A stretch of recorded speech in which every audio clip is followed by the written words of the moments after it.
back to Dear Esther. This time we are going to do the director's commentary. So just gonna put the chat in. Are you still there? There we go. Link to the chat to my channel is in. Right, without further ado, let's begin.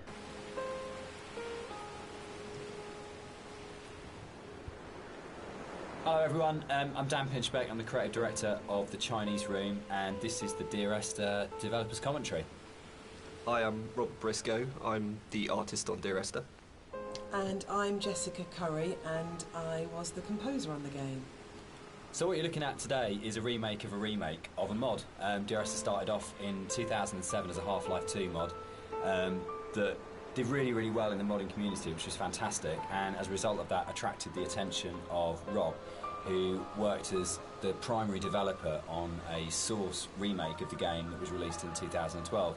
And this year is another remake where it's been updated for a cross-platform release, and we wanted to add in this developers commentary just to give you a bit more of an insight into some of the ideas behind the game as it came together.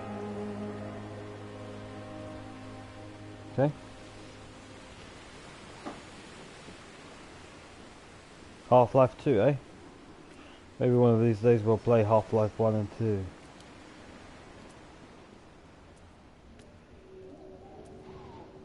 So you'll see around you in a lot of the environments, there's a lot of detail ingrained into everything. One of the things that I wanted to do with Dear Esther is bring the visuals up to the same kind of level of detail that Dan and Jess had put into the other areas of the game. So all of the history and the kind of hidden pieces of story that are intertwined with the VOs and the music and stuff, I kind of wanted to bring some of that into the environments.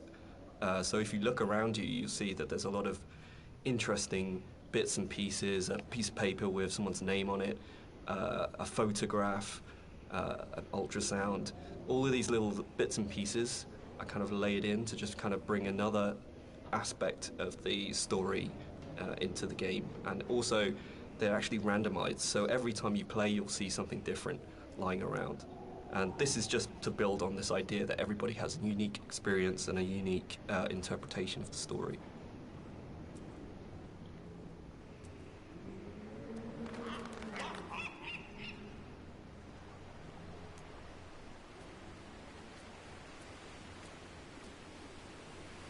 Right, we're going this way.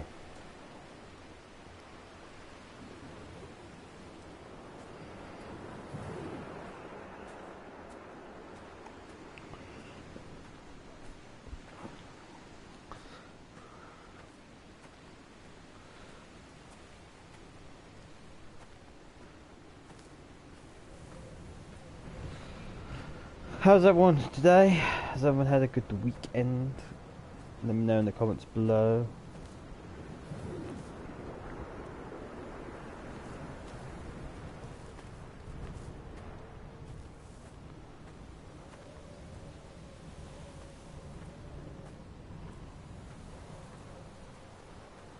Paint can.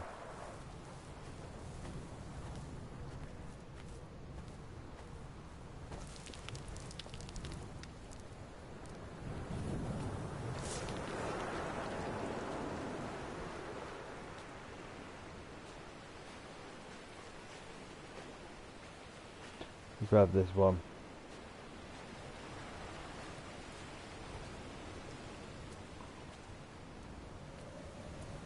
Where it's white, I think that's where it's been done. Part of the point about the whole game, I think, was this idea that rather than having a linear, straight-through version of the story, that we could have multiple story units for each place you were, and I was really interested in this idea of how you can open up that space that people can interpret. So I loved the idea that you could have two people that had played this game and then would have a conversation about it, and one of them would say, oh, what did you think about when this happened? And the other person would be like, well, that didn't happen to me. I had a completely different event happen or a completely different story happen. And it kind of feels very gamey in that way, that actually one of the things I love about writing for games is that you hand over so much control to the player that it becomes their story, and that's really, really important rather than trying to force them. So using randomised blocks of voiceover in the game and the kind of randomised prop details that Rob was talking about means that it gives it a really different feeling every time you go through. And that's kind of interesting for me, because I like the idea of going, well, not everyone has to have the same experience, and because it's interactive, you have the capacity to have very different experiences occupying the same space. So yeah, but balancing all that then becomes an absolute nightmare. I think it's nice though, because everybody gets a personal experience. Like, I love reading the forums and seeing how people come and they sort of tell their story and what they interpreted of it, and then you see other people discussing what they thought of it. And to me, it's kind of nice because everybody takes something unique away from it.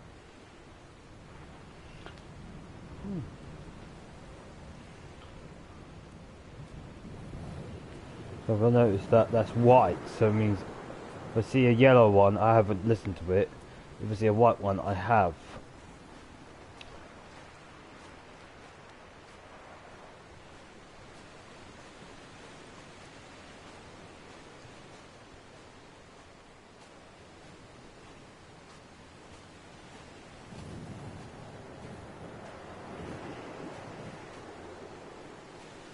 When I wrote the music for the mod of Dear Esther, there was absolutely no budget whatsoever for live players, so all the music was sampled. But one of the good things about that is it actually forced me to be quite creative about how I wrote the music. So with my background in sound art, I wanted to use samples in a different way that wasn't just using it to sound like a violin. I wanted to time stretch and manipulate samples to make something different and strange and quite unique.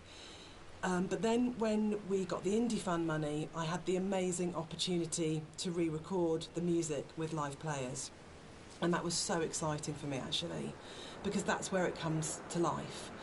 And I thought long and hard about whether to write new music, going from the mod to the commercial version, but actually I decided that my initial and original emotional response to the game was probably going to be the strongest response and reaction that I had. So I just literally, the music that I'd written for samples, I then wrote out for live instruments. But what they bring to it is transformative, actually. And I think The Beach is a really good example of this, where, you know, you have these awful samples soaring away, and then you have the string quartet playing this very bleak, very sparse music, and they bring the presence of the island immediately to it, and it comes to life. And that's the exciting thing about it. It wasn't a huge budget, but just having that experience of working with the players was just magical.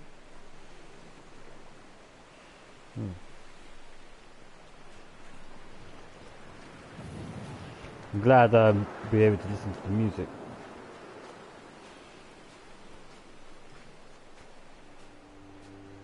Because the violin is coming in now.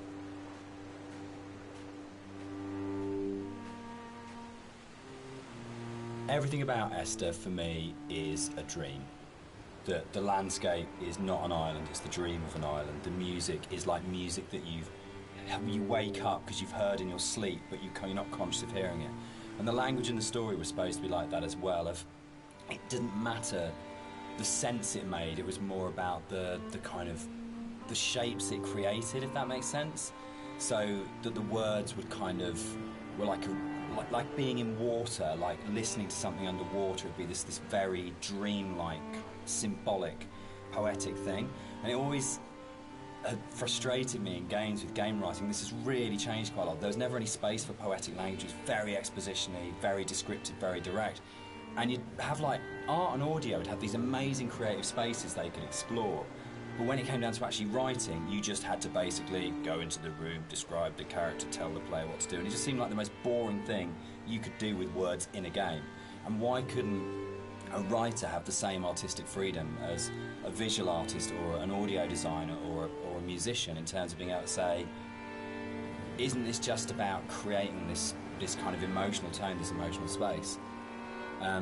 And it's really, I still love that about the game. It's one of the things I love so much about Nigel's voiceover, is it has this really odd, disconnected, kind of dreamlike quality to it, where you might finish the game and not actually understand anything that happened, but you're being carried along in the flow of it.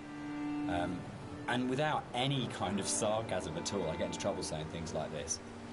The same design principle applies as this to Halo. It's 30 seconds of fun, or 30 seconds of depressing engagement, I guess, in our case. But it is about that loop of being in the moment in the game constantly, and that's actually the critical thing that matters. I did the whole game in roughly, what, an hour and 16 minutes? We'll see how far we get, but the director's commentary might take longer, so we might have to do a two-part this time. We'll see.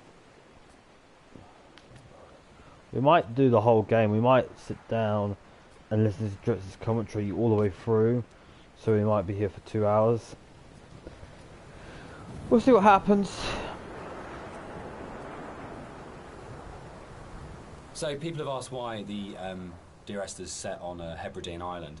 What's really interesting about this is it's one of those times when your kind of aspirations as an artist and the practical realities kind of dovetail.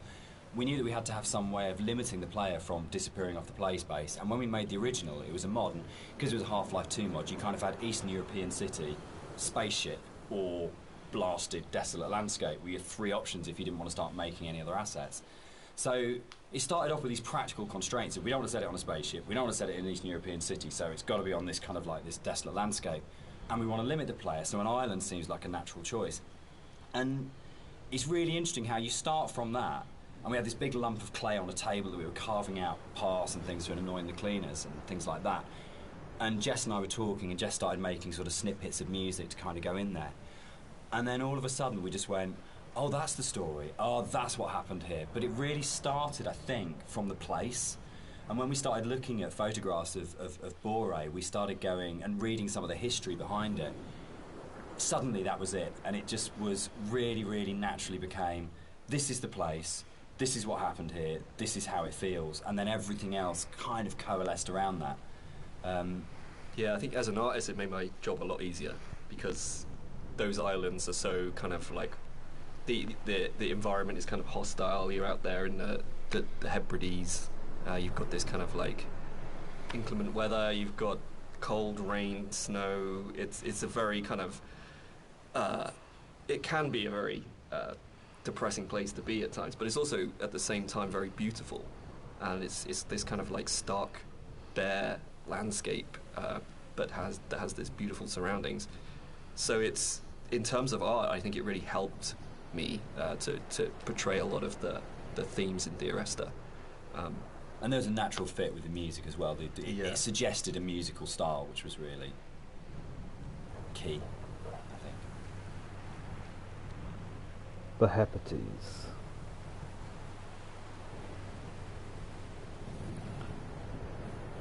The Hebrides Islands. I think it's in Scotland. I just googled it now. I knew it was in Scotland, I just didn't know whereabouts. It's right, so we're in Scotland, and it's like the west of Scotland. There's some islands going out. Scotland's very islandy at the top, but yeah.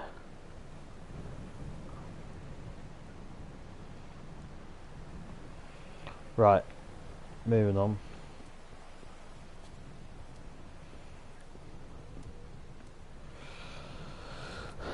I'll have a look at Half-Life 1 and 2, see if I want to play it. I'm not so sure it's my cup of tea though. Also got so many games I want to play first, but one of these days. If we don't, then yeah.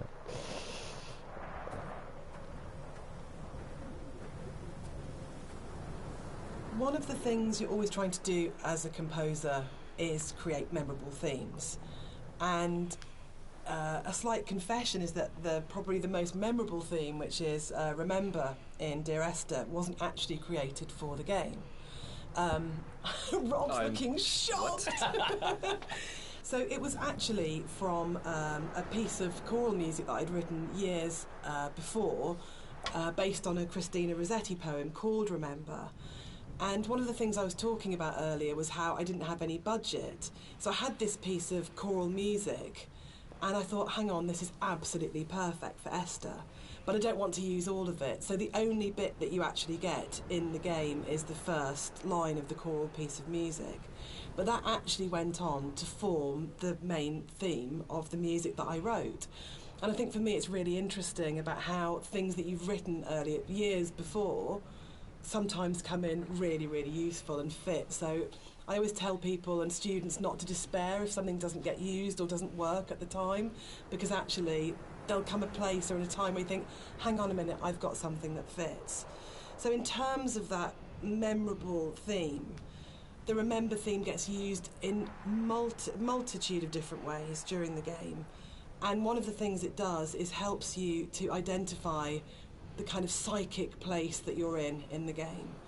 So the theme is played in lots of different ways, and actually you'll notice that as you go through the game, it becomes more and more broken and more manipulated and broken down as the player goes through the journey and as you're psychologically struggling to get to the end point in the game. So music's really, really useful for highlighting the psychological mood, and we talk a lot about psychogeography, which always sounds a bit pretentious, but actually I think it's really important to what the three of us did in the game. Yeah, absolutely. Dan, maybe you want to talk like a bit the about core that. kind of idea about psychogeography. If you're not in the place you're in, is not the place you're in, or you create the place you're in. It's not just as you're here and then the landscape's out there, but you don't navigate like a city by street signs and by those kind of formal things. You navigate it by the things which are significant to you in the way that you've lived in that space. And I think that was really kind of key to, I think it's really central to how the fusion of art and story and music come together in Dear Esther, because it's not a place where we're going, right, we have to lead the player up here because it's a natural formation, and then you would naturally have a piece of music here because you come around the corner. But the story, music and art all work around the idea of what's going on in the narrator's head at this point. How do we represent his emotional state relative to this landscape? And again, it's that idea of the game is, it's a dream of a place. It's like the idea of it being a fever dream or a coma dream, which obviously ties in a lot with the kind of story, and we'll come back to in a lot more detail when we get to the caves a bit later on. Ooh. Now those caves, if you watch my previous video, they are stunning.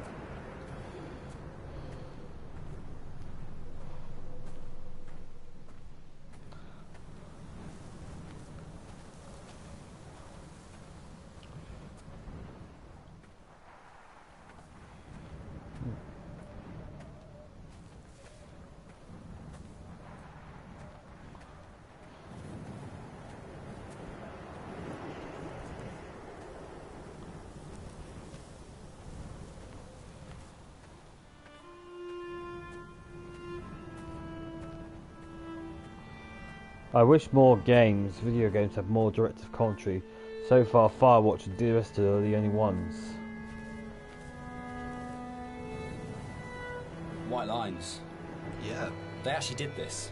It was really cool. I found this historical document. They used to do this on Bora and the Hebrides. If their disease broke out, they'd actually chip out and expose the chalk. So if you're on a boat and you were coming to the island, you know not to land because it was infectious, which is the coolest, most amazing. It's one of those things where you go, it's almost impossible as a writer to come up with something as cool as that. It just has to be something that was actually done, and it's so sad as well.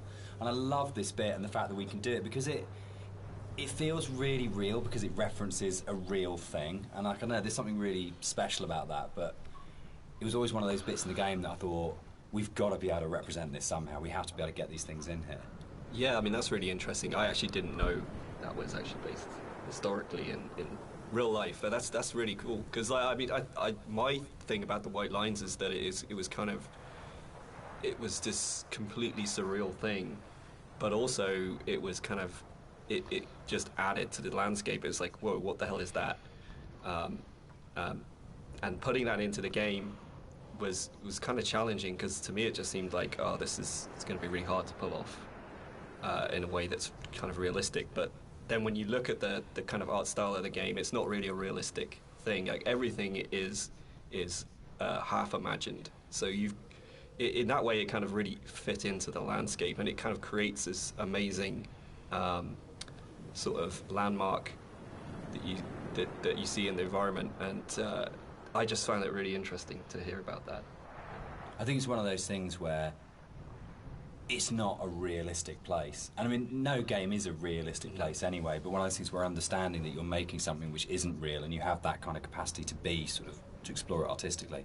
And we'll come back and talk about sort of like it not being realistic, I think, in a little while. But that's really, really important, because then you can say it's about what these things kind of represent or how they make you feel as a player, not about going, is this accurate? And I get really inspired by sort of doing a lot of research into kind of history and things like that with all of our games. Because you can just find those things that just kind of like speak to you. But it's amazing you can find that in like an 18th century book and go, that really speaks to me now, that has meaning now, and that's fascinating, I think. You know, I never really liked director's commentaries, because once I watched a movie, I never want to watch it again for a while. But hearing them how they make it and stuff was quite interesting. They always go, you watch the movie, but then they talk over the movie. You normally see it in the bonus features in the DVD menu.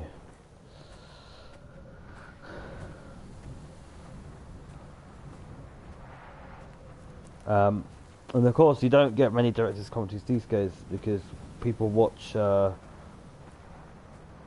on Netflix and Disney and Amazon, so you know they don't have that kind of thing anymore.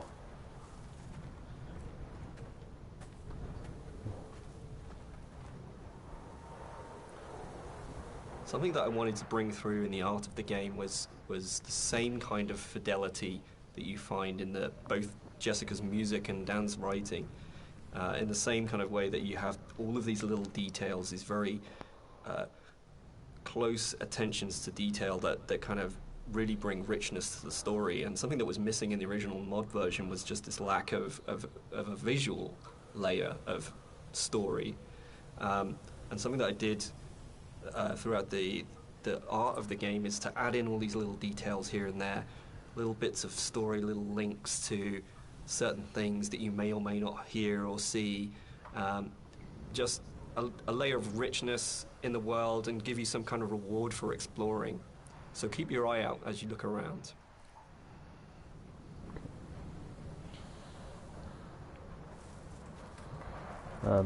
Mind you, saying that from earlier, that not many people get these director's commentaries.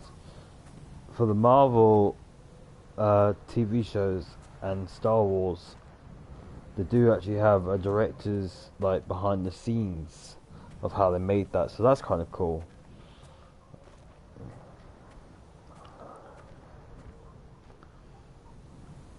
There's a scene in Donnie Darko where Drew Barrymore's playing his English teacher, and she talks about Celador as being the most beautiful word in the English language, and about it's the sound of the words together. And Dear Esther actually comes from the introduction from a Faith No More song, the Crab song on the first album, Introduce Yourself. And there's a point where, I think it's Chuck at that point as the vocalist before Mike Patton, just says, Dear Esther. And it really lodged with me, because the sound Dear Esther just has a really amazing sound to it. And I think when we started making it, and the idea of it being this series of letters to someone came through, it just came straight back out of going, that's just a really beautiful sounding combination of words. And I think that really sums up the whole approach to the writing in Dear Esther, of what's the most beautiful combination of words and images we can put together, and to do it that way rather than writing a traditional plot as such. So yeah, Dear Esther, Faith No More and Doom, that's where it comes from. I like the fact that they have this scrolling text thing, and then you and it has whoever's talking, it'll have someone's name at the beginning, so that's quite cool.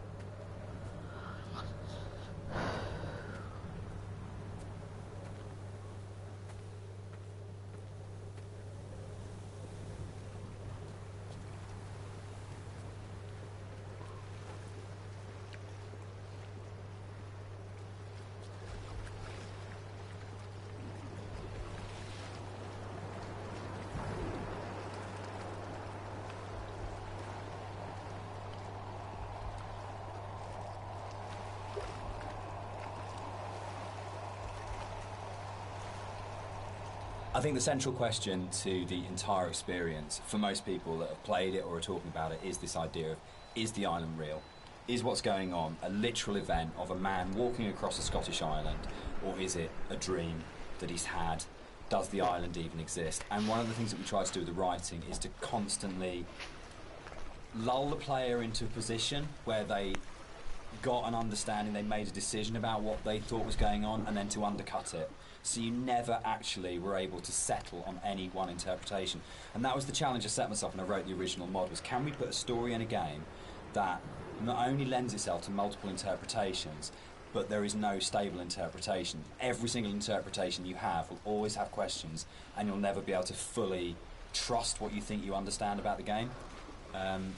So it's challenging, I think, for that result. It becomes quite a challenging kind of game story because of that, because you don't ever get that situation to go, I understand it now, I can walk away from this thing and it's all closed off and it's tidy. It was a very deliberate attempt to say, no matter where you think you are with this story, you're always questioning whether or not that's right. I didn't think it was a guy when I first played through this game. I thought it might be the actual Esther thing, but then I thought, oh, maybe it is a guy, because at the end I had doubts. Let's see if there's one of these director's commentary in the caves.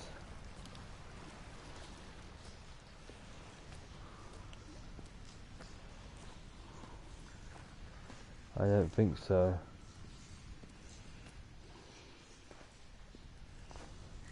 I wonder why they put the cave in there. They should have put one in so you can get a sense of what was going through the head.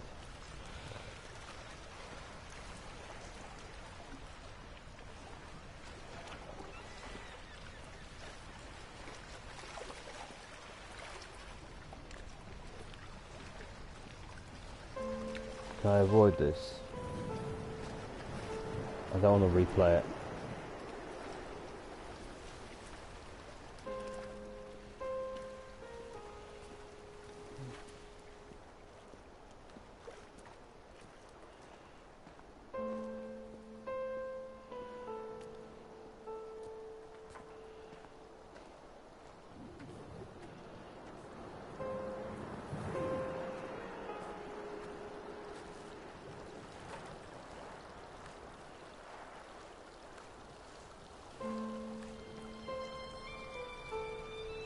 One of the things that's been most commented on with the audio and the music in Dear Esther is how sparse it is. And that was a really deliberate tactic. I wanted to leave room for the player to think and to dream and to wonder and to put their own interpretation into what was happening.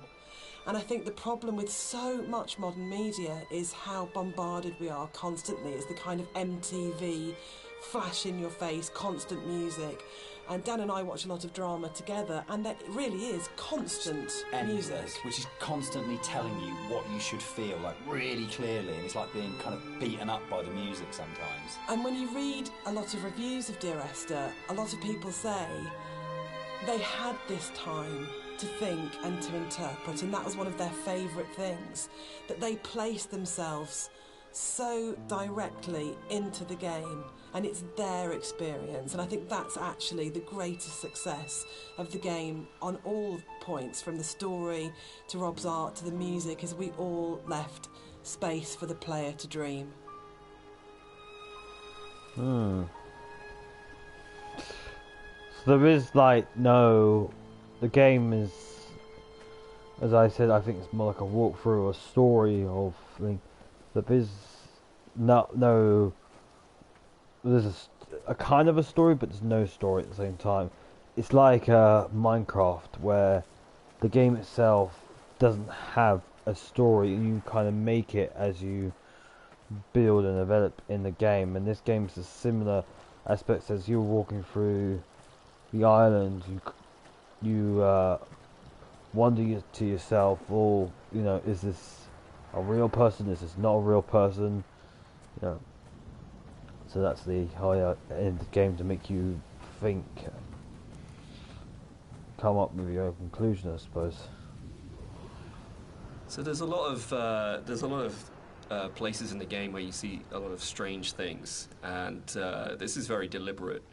One of the things we wanted to do is just kind of like not spoon feed the player every little piece of story. We kind of just, some things are literally just in there to just kind of let you think and let you decide on whatever you want to bring to the story yourself. So it's kind of like I approached it like an impressionist painting where you've got like this kind of very vague outline of things, but if you stare at it enough, you can kind of like fill in the spaces, and kind of the image comes together on its own. So a lot of these kind of strange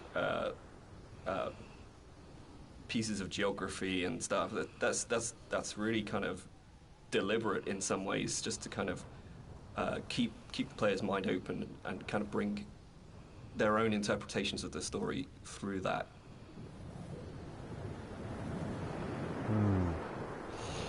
Sometimes I play games and I always wonder like why they add this in if it didn't have a reason. I find that a bit annoying, but if it's done well, I don't, got some things like, I think a lot of the time that us gamers overthink things a bit too much. We examine every little thing too much.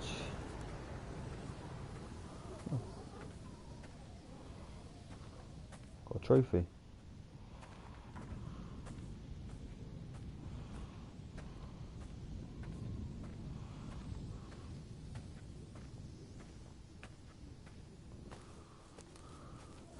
We need to sometimes sit back and, enjoy games.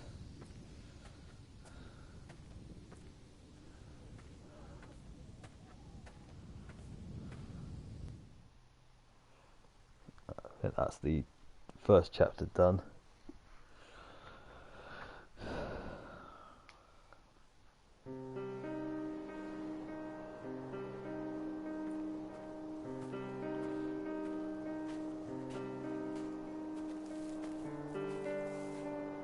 When I was originally thinking about how to write the music for the game, I suddenly realised that you don't see anybody in the game, and the most important character as such is the island itself.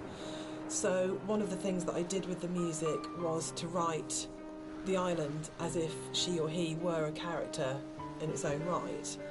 And that's really important, I think, that you're going through this space and actually it's completely devoid of people, but the music in a way populates the island, and that the voice of the island speaks to you through the music.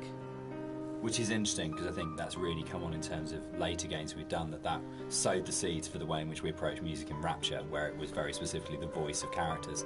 And Machine for Pigs as well, where the music was about being Lily's voice in the game, Lily's representation in the game. So it's interesting how, looking back on Esther, a lot of those kind of ideas were tried out here that then came on to take other forms in stuff we've done since.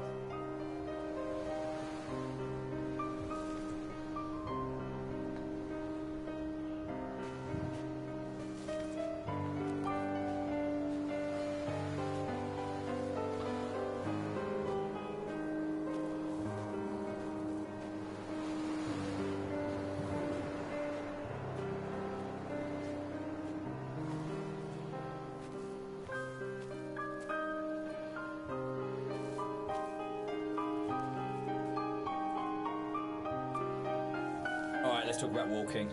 Let's do it. We're gonna address the elephant in the room, the very, very slow-moving elephant in the room. So this might be a longer conversation because it kind of fits with that. So Esther was the first of the what are now called walking simulators, and it was really interesting that for us it didn't feel that weird to have a game that was slower than normal, where actually there was lots of time to just walk around and think and look at things. And it was amazing at the time how this was seen as completely revolutionary, and it's really interesting, and it's amazing to see how many other games have kind of like taken it on board. For me, it came from, I didn't see it as being odd to have a game where very little happened, where you thought about what you were doing. For me, it was kind of interesting that you could play some of the best moments in Doom are the bits where nothing's happening and you're just doing it, or System Shock, or those games that I absolutely love. Those quiet moments were the really powerful ones. But Esther is definitely slower than a lot of games, and I think that's actually why it's lasted. I think if we did have moments where we went, should it be faster, should we put a sprint button in, but I'm so pleased that we kind of held our nerve and went, no, just as like in real life, I don't run everywhere because that would be weird. It's okay to have a game where you don't run everywhere, and actually it is a bit weird to run everywhere, but if you're going to do that, then you've got to support it in other ways, and I think the music was a really powerful way of supporting that change of pace. What's really funny for me though, Dan, is that shamefully I'd never played a game before I worked on Dear Esther, so I didn't realise that all games weren't like this, which is now looking back really naive. But I didn't realise that games didn't have, always have, this slow pace, and I thought there were lots of meditative games out there, and that actually wasn't really the case at the time, and that's exploded since. But in terms of the music, supporting that pace that you'd set emotionally felt really important. So if you listen to the music, actually the BPM is at a very slow walking speed, and it just almost, there's a lot of things now that say it's called entrainment, that it slows your heartbeat, or it can speed up your heartbeat when you listen to music. And actually I think what the Esther music does really successfully is it makes you almost accept, and more than accept, that speed. You actually start to feel that's the pace of your journey, and that I really like that about the music actually. It makes you just comfortable with that pace too. I think it just eases you into it. You feel relaxed. Do you know, BPM stands for beats per minute, by the way, if anyone wanted to know. Yeah, it's quite right, you don't run everywhere. Fast walking maybe, but even then. I would like to see more games where there is, it's just mundane tasks, work and stuff. Action games are all good and stuff, but they're coming to be a bit predictable. So something like this is a bit nice. The radio mast in Dear Esther was obviously there as a really important kind of design feature, as well as its place within the story. And that, I think, came from, it's really interesting, it being a Half-Life mod to begin with, and the Citadel in Half-Life 2, that it tells you how far you are through the game. You're always looking up to the skyline, am I closer to the Citadel, can I see it? And it lets you know how near you are to the end of the game. And it was really important because Esther's so open in a way, and because there isn't this, you're not using kind of shootouts or kind of gating it with combat encounters to kind of constantly keep you moving. But it was really, really important that you always had that focal point of going, I know exactly from the beginning of the game, virtually right from the start, you know where you're going, you know where the game's going to end up, and you know that sooner or later you're going to be either at the base of that thing or climbing that thing, and it's always there, that red light. And I think particularly with the colour palette of the game, the fact that you've got this very, very, very clear red light that's unlike any of the other colours in the game immediately tells you as a player, this is what the shape of this thing is going to be, this is where I'm going, this gives me a purpose, even if the sort of moment by moment is a bit more abstract. Yeah, and navigationally as well, it helps you, it draws you in the right direction as you play the game. You can never get lost if you just follow that one landmark. Yeah, I think it's a really interesting place of where that sort of traditional game design is still, there's loads of it in Esther, it's just not necessarily done in quite the same way.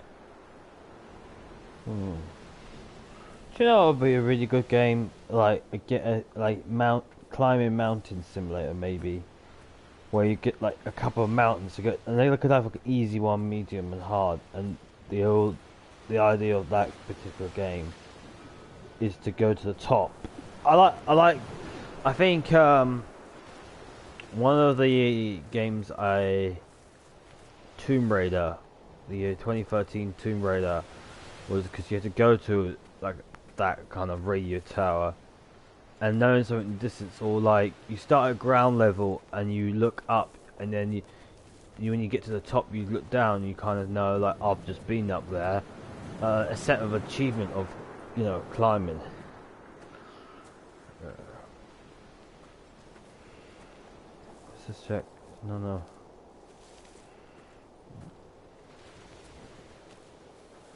There is no sprint button, so every time I press in front force sprint, it's the camera button. See?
So something you'll notice as you look around the environment is, from a distance you see the landscape. It's kind of a beautiful place in some ways, but something I wanted to bring to the game is that there's this second layer beneath the surface. Whereas if you look at things closely, you see that the actual island itself is very polluted. It's kind of very rotten. Everywhere you look, every rock, every grass surface, it has this layer of filth on it, and it's kind of been put in there just to kind of emphasize further that this island's a really unpleasant place to live. It's like if you scratch the surface, you see like just how corrupt this island is.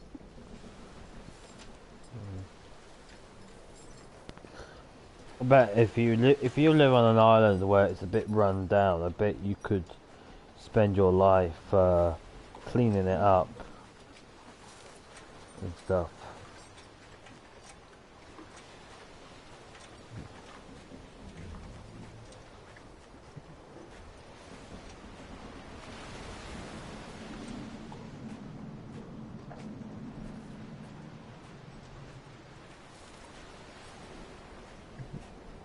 Anything that way?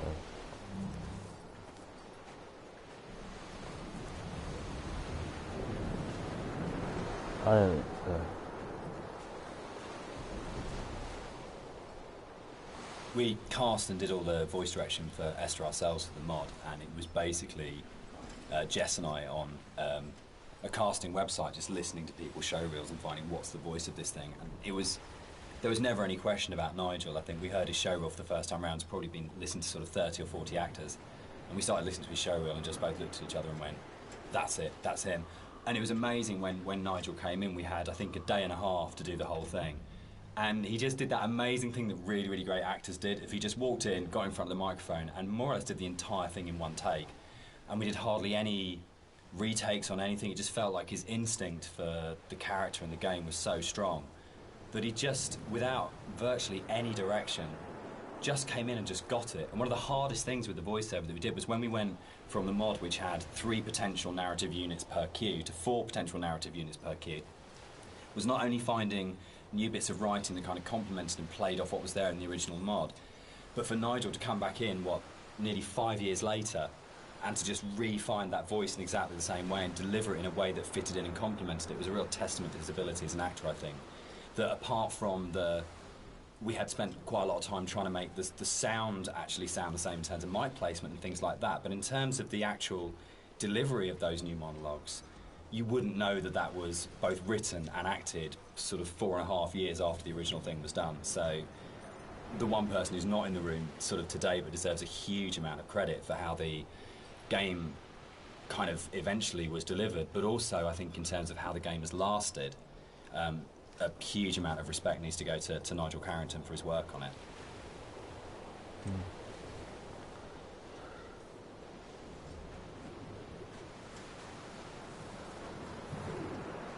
It's interesting how music artists or if you're a voiceover artist, you kind of know you're gonna either do video games or animation, cartoons or whatever. You know that, but music artists, you know, making a sympathy or a piece of music is one thing. Movies, you know, making sounds for movies is interesting. You know, a lot of big movies have I'm just gonna grab this one here. Has famous pieces of music.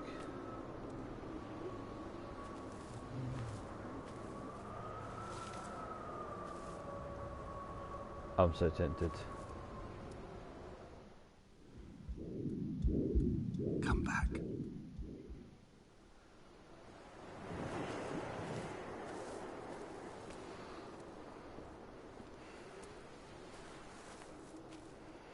It's interesting that some of these trophies is just literally pulled if you fall down a cliff or whatever. So this hole in the ground was kind of a difficult thing in some ways. It's a bit of a challenging aspect of the game. Because, in some ways, it kind of like, I think for me, we wanted to have this kind of this pit here, and I wanted the player to be able to actually go as close as possible and like look over the edge and you know, kind of have this feeling of dread and stuff. But the other issue that we faced was like, what happens if the player just jumps into the hole? Like we have no real death in the game, and from a design point of view, Dan, I mean, I don't know what you it was really hard because you know, it was a game where we couldn't let the player die. We didn't want to have respawns, but we had to handle the fact that there would be both accidents where the player would fall off a cliff or something, but also the deliberate urge as a player. You know, the first thing you're going to do is go, great, there's an ocean, how far out can I go? Or there's a cliff that's really high, can I jump off it? And how do you have death in a game where you can't have the player die? Because if the player starts breaking up the experience by dying and reloading, then you're in a really, you start breaking the experience a lot. So yeah, I mean, we didn't want to also have like artificial boundaries, you know, where it's like an invisible wall. Like if you take a look through the game, you'll never see a place where you think you can get to but you can't. There's always some kind of actual natural boundary or man-made boundary. So yeah, that was the other thing. We didn't really want to create this invisible wall around this thing. So it kind of, the whole drove the way in which that sort of the very weird audio visual, probably one of the most dreamlike bits in the game, where if you do die and you get the kind of the heartbeat and the strange flashes of visuals. And I think in a lot of ways, if we hadn't had the hole there and we hadn't had a place where we go, right, players will jump in this hole, we have to start from that basis, they will throw themselves down this hole, it kind of gave us the impetus to really, really focus on it. And I think the stuff like the drowning deaths and the cliff deaths are strong because the hole was there, and I'm not sure if the hole hadn't been there, whether or not we'd have arrived at that way of handling it, which I'm really proud of. I think it's a really incredibly creative, interesting way of handling a player going out of bounds and of actually being able to reset the game when the player's basically done something you ideally wouldn't want them to do. Yeah, I kind of think it fits well with the theme of the game as well, because you don't really know what's just happened. Yeah, it's not like you hear a death sound and then you kind of respawn. It's this kind of like very soft, very ambiguous change. You know? There was a point in the original mod where if you died, it would do the whole Half-Life major fracture detected. It always brought a really good tone to the game. Yeah.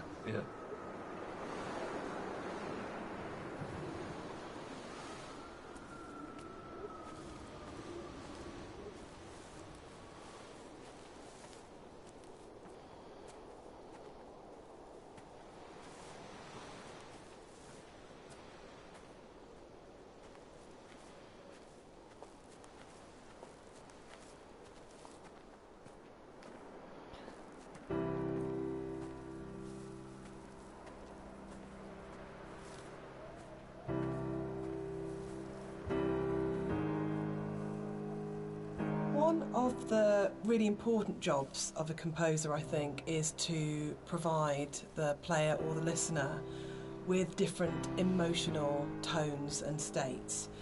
And up until this point in the game, the music has been very sparse, very intimate, and very isolating in a way.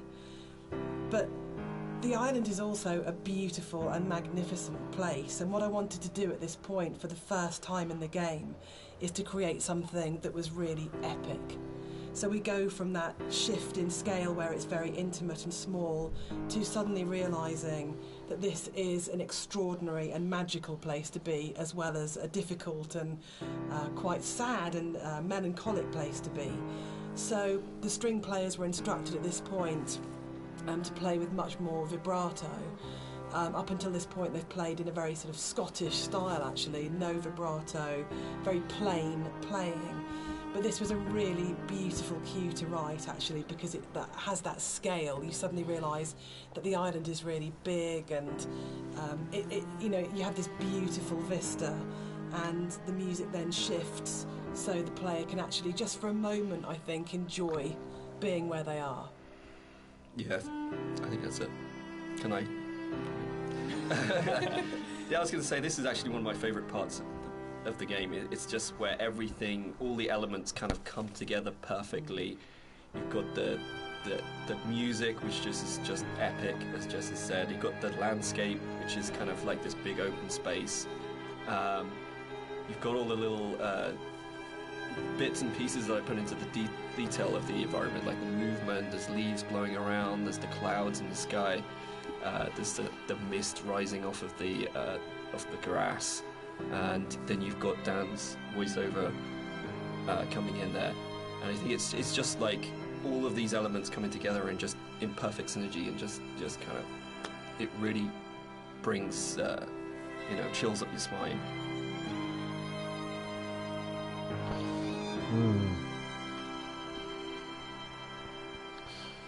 It does make, as a YouTubers, as us together, makes it harder for us to play games because we can't really do music because of copyrighting. I've noticed actually when I got a copyright claim that it said in the text that it's not a strike, but any monetized stuff you do to get money, it will go to the original composer or original artist or whatever. What I think is a really great idea.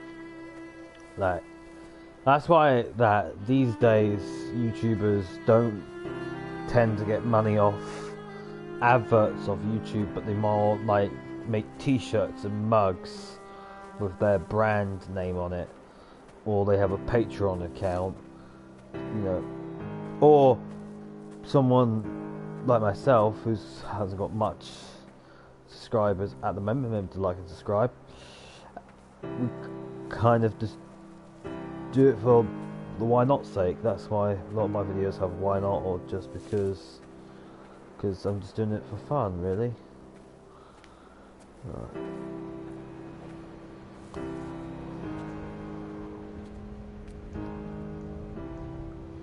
Inside the bothy, there is a randomised chance that you can find an ultrasound picture on the table, and I think it's the one instance of randomisation in the game that is like the pinnacle of it, because the idea that Esther was pregnant when she died changes everything emotionally about how you understand the story. And not to say that you don't care as much if you don't find it, but it just adds this other layer of just the ground falls away from him the first time I saw it, and the meaning of the crash in Esther's death just means so much more when you go, it's not just about her, there was an unborn child here. And I think that's where the randomisation just hits its absolute peak, because it's one tiny detail that may or may not be there, but if it's there, it's going to fundamentally change the way you feel about the entire thing. And that's the strength that the randomisation elements in Esther kind of provide, that you go, your likely kind of feeling about the story and your understanding about the story can be changed so absolutely by the occurrence or not of one tiny little prop detail. And that's something which, those moments, I think, are what make it really, really special. So it's for me, it's almost like the most important prop in the game, because when it happens, it's so profound. Yeah, and it's again, it's just something that makes each playthrough more personal. I think, this is what I love reading about. You know, people finding these things and going, "Holy shit! I've just found this one thing that's going to change it. That's changed my interpretation completely." Yeah, absolutely. I didn't know that this character Esther died. Inside the bothy, there is a randomised chance that you can find an ultrasound picture on the table, and I think it's the one instance of randomisation in the game that is like the pinnacle of it, because the idea that Esther was pregnant when she died changes everything emotionally about how you understand the story. And not to say that you don't care as much if you don't find it. So as you leave the bothy and the seagull takes off, that's the one jump scare in the game, which is kind of interesting, because when we made it, we kind of had to, you know, we kind of called it a ghost story, but there was no intention really. We kind of wanted this dreamy, hallucinatory type thing. But when it came out, people started coming back and saying, this game is absolutely terrifying. I was really, really frightened. And that was really amazing. And I think it's because nothing happens. We're so trained in games to go, there's stimulus all the time, that if nothing happens, you're waiting for something to happen.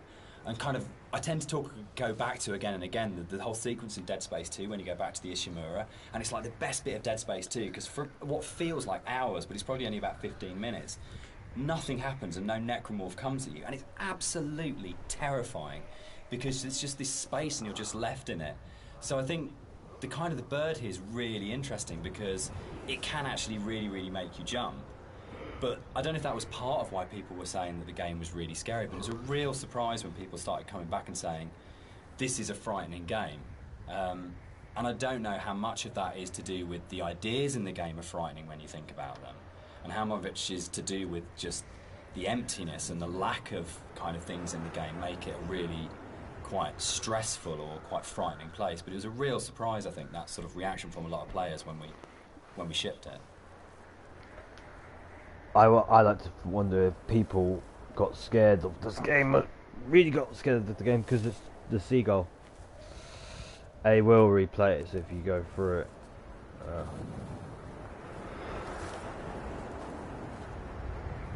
A lot of games, there is kind of like a trending pattern where, you know, something happens or something big happens, or there's a bit in the game where you have to run away or you have to fight or something. So when you have a game that has nothing, it kind of like, oh. And it's just I think there's sometimes you might think, oh, I wish there was more to it. You might have a bit of doubts, but I think if it's a simulation game, then you know what you're getting into. But the unknown in video games is quite interesting as well. And sometimes having nothing makes a perfect game. So one of the things that influenced the visuals quite a lot was the tech limitations at the time, and also the kind of themes of the game. Like, tech-wise, we were never ever gonna kind of achieve photorealism, and I think that was a good thing. I mean, really, it made us sort of stretch out into other areas, and for me as an artist, it kind of made me think a little bit more creatively. I did a few tests at the beginning, and when I realized this wasn't possible, I kind of went back and I kind of did some research on different styles, and one of the ones that really struck me was this kind of impressionistic painterly style, where it's kind of like there's just enough shape and color there for you to form an image, but a lot of it is just your imagination. It's kind of like the believability of the environment is in your mind. So this is something that I really wanted to bring over into the game, and you'll see a lot of landscapes that kind of look very surreal, very kind of unreal, and that's mainly due to this impressionistic style.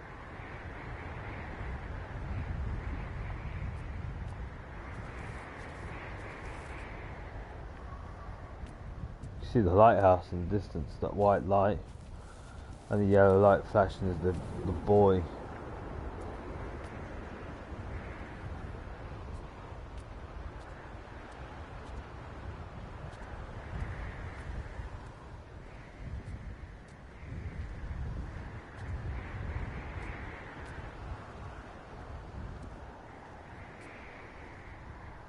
we should probably talk about some of the inspirations behind it.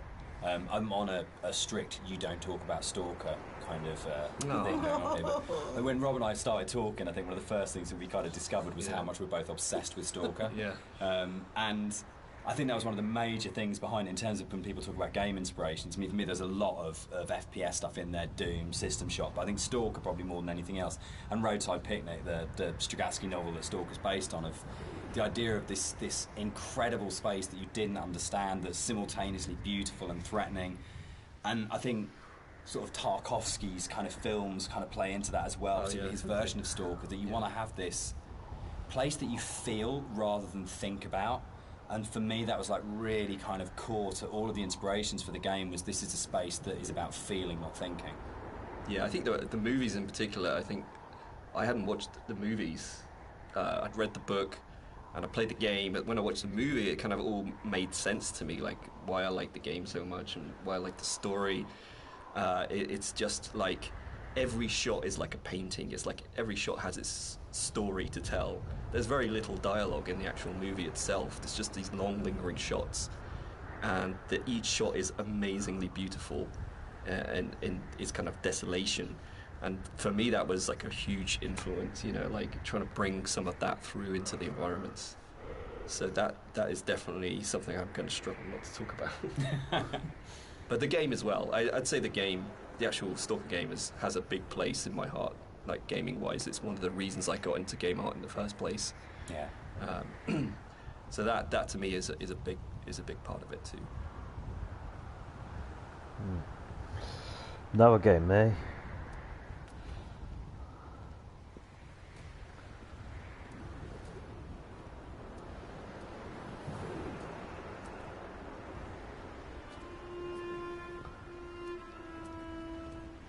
Quite interesting that this was a mod that they just, you know, worked upon it and made it its own thing. It's quite interesting how you know, the inspiration of video games can come about.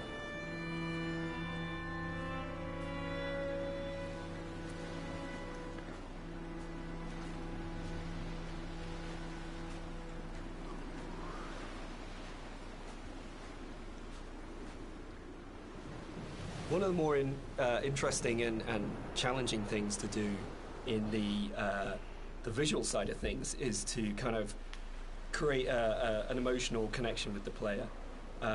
With the music, it's very strong, and the dialogue can kind of help you to feel what the character's feeling, but to kind of really create an atmosphere and to create emotion, it's very difficult. So I designed a few things very subtly within the environment to kind of plant imagery into your mind and kind of make you feel certain things. With this shipwreck on the beach, you can kind of, like, if you look at it from certain angles, you get this real, like it's like a cross sticking up. It's this kind of semi-religious imagery, but it really kind of, it's not obvious, it's not in your face, it's just kind of like something that makes you feel like something you know. And so like there's a lot of deliberate attempts in the game to recreate that feeling, and it's kind of hard to point out in many other places, but it's done in a way where every single rock, every single plant, every single cliff face has been deliberately placed and designed in a way to try and make you feel something in the game. When I walked through this game, I don't know if I felt anything, to be honest. Probably like near the edges and stuff, I felt the heights and stuff. I was just more paying attention to the story aspects than actually feeling much. This thing made me a bit scared because they were whistling and stuff. This was a bit daunting.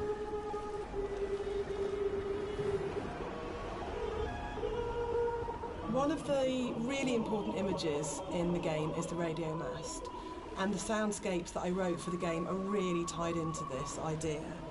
So it's the concept of the tortured sounds that they're so broken down, they're so manipulated, and it really is supposed to represent the inner state of the protagonist at this point. It's that fractured understanding. So it kind of works on two levels, actually. We have the narrator who's trying to understand the journey that he's on, and we also have the audience's journey and their struggle for comprehension to understand what's going on in the game.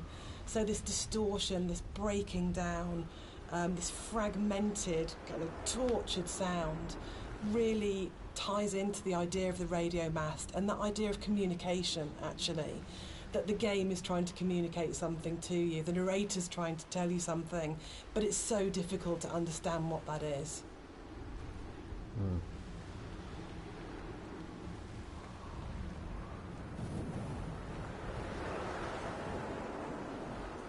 I think we're about to go into the caves now. So I think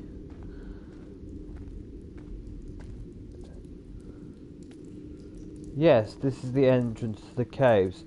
Right, what we're gonna do, the director's commentary is a bit long, so we're gonna split it up into like a part 1, part 2 type thing.